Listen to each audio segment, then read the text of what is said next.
Welcome, age of vintage society.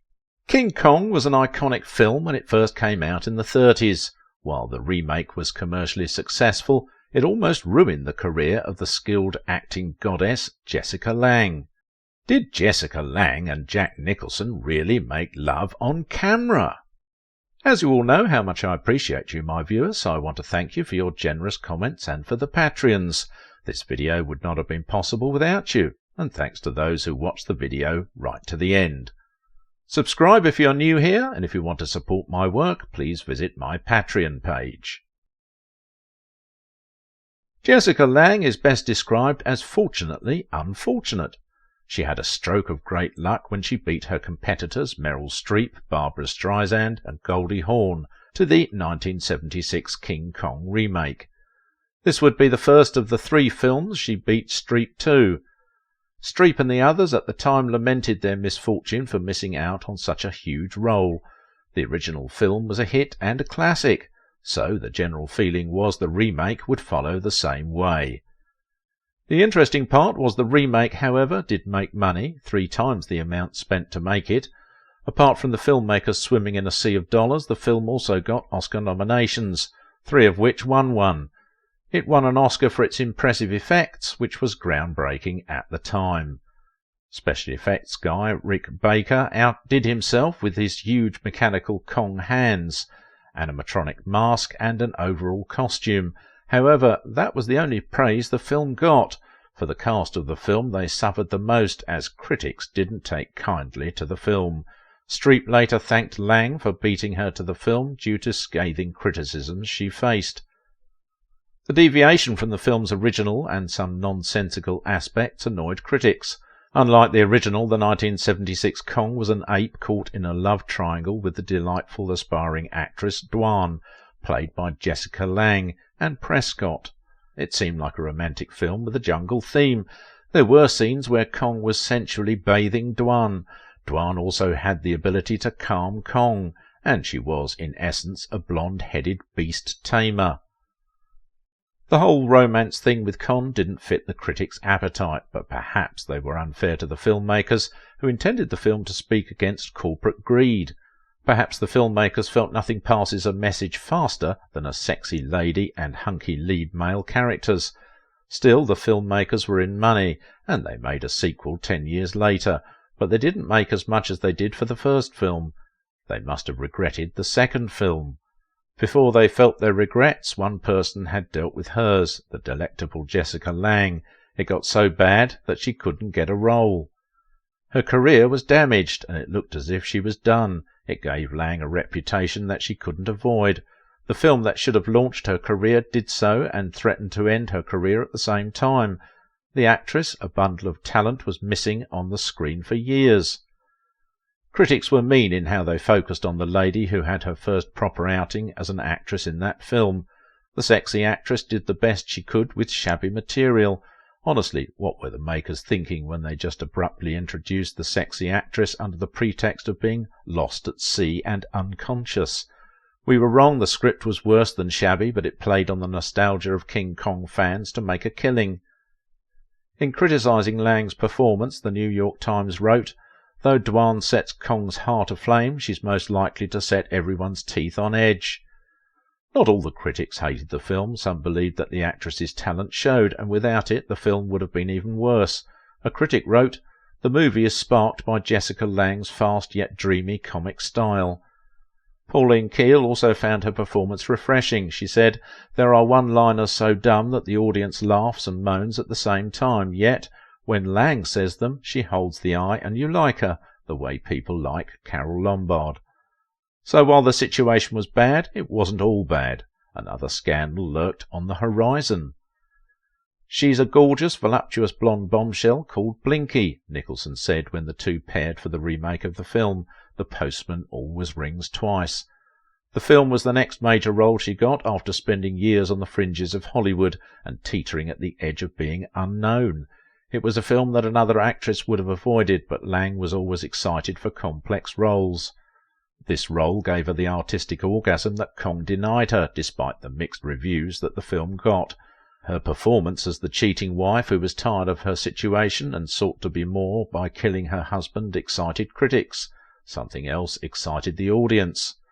What excited the audience was one of the most erotic displays on TV at the time, the kitchen scene where Lange's character and Jack Nicholson's character had sex on the kitchen counter, left the audience dazzled, although we are sure some sections of the audience must have had a burning desire in their loins. It must be a real moment, the audience claimed. The grunts, huffs, puffs and moans sent the audience into a frenzy, and they believed that it must be real. Also, certain news emerged at the time. Only 2 other people were present during the filming of the scene. Apart from Lange and Nicholson, it was Bob Rafelson, the director, and Sven Nykvist, the cinematographer. So people began to wonder why the filming of that scene would be closed if something more sensual than touching and kissing weren't taking place. The 2 stars defended each other, saying the scene didn't breach professional standards. They claimed it was just a realistic rehearsal, but the audience would have none of it. Even now some are convinced that it was real, although those who continue to watch modern movies and see these scenes after 1981 might have doubts. But it's normal for the audience of the 1981 remake to believe it happened. It has been a while since people saw that sort of display in the theatres. It was a common thing in the pre-Hayes era, but after the code came along, filmmakers played by the book. So when the 1981 film was released, the audience was overexcited and ready to believe anything. Excitement that scene looked realistic, but that's it. Looks can be deceiving, and the filmmakers did a lot of deception with their masterful editing. The editing helped the audience add more to what they were watching. If you watch closely, there's no penetration, the coarse breathing is a trick of sounds, and there is one detail people missed. The clothes didn't get pulled off. OK, we'll make a concession. Perhaps the foreplay was real to an extent. There was that time Lange dipped her hands in her woman parts and touched herself. Not many people were used to the daring nature with which Lange's character, Cora, took over the process. Rather than allow her character to be taken passively, Lange fought to dominate and easily did this. Nicholson's character, Frank, seemed like a toy that existed only to please Cora. The film signalled the reintroduction of truly erotic thrillers, and even Lana Turner, who was known for her sultriness, felt the remake was much more intense than the original. Lana called it trash, although she might have said it out of envy rather than anything else. Still, the film was controversial, and it's amazing that it had a much more positive effect on Jessica's career. After the damaging Kong film, the most strategic thing to do would have been to avoid remakes or controversial films. But Jessica loved a challenge. She picked this challenge and showed the world she wasn't a mediocre actress. She proved her point. Her talent has always been obvious to people who cared to look, as she wouldn't have gotten a scholarship to study art at the University of Minnesota if she wasn't talented. However, she dropped out of the scholarship and went to Paris to study drama. Not bad, for the actress was born in 1949 in Cloquet, Minnesota, USA, to her father, who worked as a travelling salesman. When she returned from Paris, blonde bombshell Lange chose to settle in New York City and got small work as a model. After King Kong and The Postman Always Rings Twice, the actress had shown enough for people to see how much talent she wielded. Roles began to rush in, much to the delight of the actress, who was picky with the roles she played. Jessica didn't want cheap thrills. She wanted roles that would impact the minds of the audience and chose roles that had complex characters.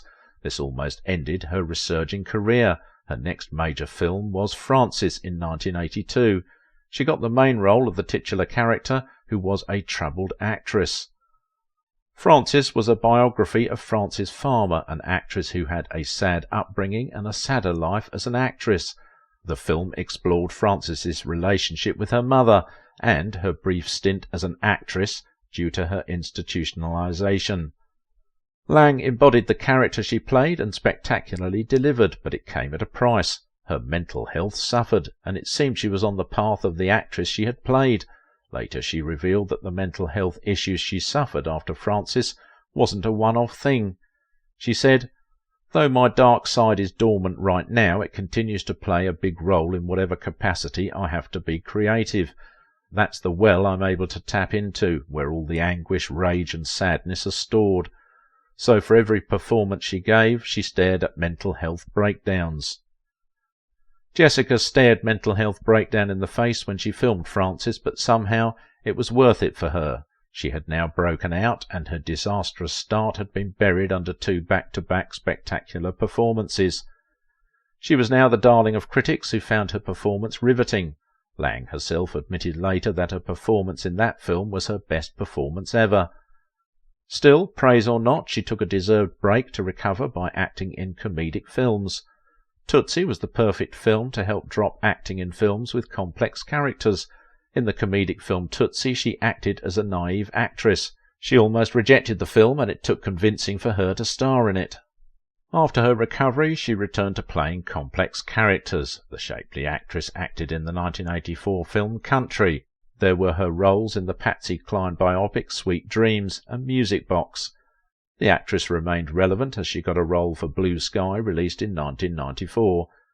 Novelle-inspired 1998's Cousin Bet joined her roster of films, and another of her notable films, Titus, was also an adaptation of a book. Her light as a talented actress didn't dim, and she played the wife of a man who underwent gender reassignment surgery in Normal, a 2003 TV movie.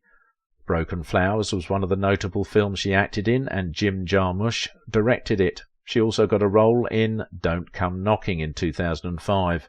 She acted alongside Sam Shepard, with whom she had a long-term relationship at the time. She continued to get TV roles, and she joined the cast of Grey Gardens, which focused on introverted socialites. As expected, her performance once again stirred the audience. The sultry goddess got a role in a TV series in 2011. However, she wasn't optimistic about the longevity of the film. She displayed her range with the series as she played different characters in each season. Her performance for the series peaked. Soon movie roles returned, and she acted as the mum of one of the characters in the film The Vow. She tapped again into her comedic side in the 2016 film Wild Oats, which was about 2 women who accidentally got life insurance money. One thing was certain: the actress was versatile and could adapt to any role. She also got cast in the series The Politician in 2019 and played the role of a cunning grandmother. Alongside acting on TV or the big screen, Jessica Lange tested her ability on the stage and would also have an enviable stage career. She made her Broadway debut in 1992's A Streetcar Named Desire, where she played Blanche Dubois. She travelled to the UK to play the role of Mary Tyrone, a drug addict, in the London West End's Long Day's Journey into Night, which American playwright Eugene O'Neill wrote. After this, she disappeared from the stage and returned only after 13 years. Her return in 2005 saw her act as Amanda Wingfield in The Glass Menagerie, a play that Tennessee Williams wrote. In 2016, she reprised her drug addict Mary Tyrone in the Broadway production of Eugene O'Neill's Long Day's Journey into Night. Not everything about the delightful actress revolved around her career. She lived and loved, and she had 3 significant romantic relationships. Her relationships have the same theme. They were long but eventually ended. She married Francisco Paco Grande, and the 2 divorced in 1982, but they separated in the middle of the 70s. The divorce cost Lange, as she had to pay Paco alimony, but the 2 were hushed about the amount paid. Lovely Lange then entered into a relationship with the artistic ballet dancer Mikhail Baryshnikov, a Russian.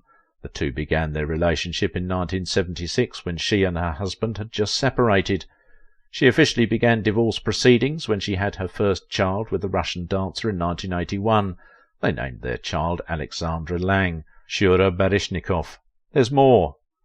Around this period, Jessica had some links with Bob Fosse. Some said it was a sexually charged link, but nothing concrete has been discovered, although the 2 remained friends until Bob died. She eventually left the Russian dancer. They never married, so there was no divorce. The 2 managed to set tongues wagging as they had a child without marrying. Apart from landing impactful roles, Lange had a way of landing high-quality, talented men. The next man she dated was Sam Shepard, who was one of the sexiest men in the world.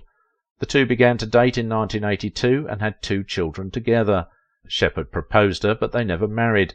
They stayed together until 2009, but ended the relationship. Their relationship outlasted many marriages.